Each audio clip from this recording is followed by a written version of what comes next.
கள்ளச்சாராய மரணங்களை மூடி மறைக்க விக்கிரவாண்டி இடைத்தேர்தலில் திமுகவினர் பணத்தை வாரி இறைப்பார்கள் என்று நாம் தமிழர் கட்சி ஒருங்கிணைப்பாளர் சீமான் விமர்சித்துள்ளார்.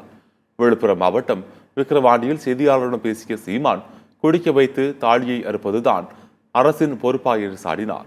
கள்ளச்சாராயம் குடித்து இறப்பவர்களை அரசு ஊக்குவிக்கிறது என்று கூறிய சீமான், சாவிலேயே சிறந்த சாவு சாராயம் குடித்து சாவுவதுதான் என்றும் தெரிவித்தார். குடும்ப தலைவிக்கு 1000 ரூபாய்தான், குடித்து செத்தால் 10 லட்சம் ரூபாயா என்று சீமான் கேள்வி எழுப்பினார்.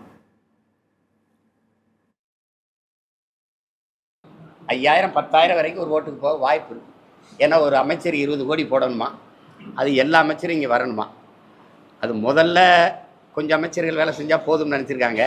சீமா வேற நிற்கிறான். ஒரு வேளை அதிமுக தேமுதிகலாம் அவனுக்கு போட்டுருச்சுன்னா என்ன பண்ணுறதுங்கிறதுனால இப்போ 20 கோடி முதலீடு பண்ணி ஒவ்வொரு அமைச்சரும் வேலை செய்யணும்.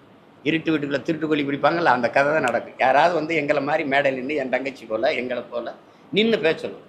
பேசப்படும்னா என்ன, பணம் அள்ளி வீசப்படும். ஏன்னா கள்ளச்சாராய சாவு எங்களை பாதிக்கலை அப்படின்னா அவங்க காட்ட வேண்டிய கடமையும் பொறுப்பும் தார்மீகமும் அவர்களுக்கு கையளிக்கப்பட்டிருக்குது இல்லையா.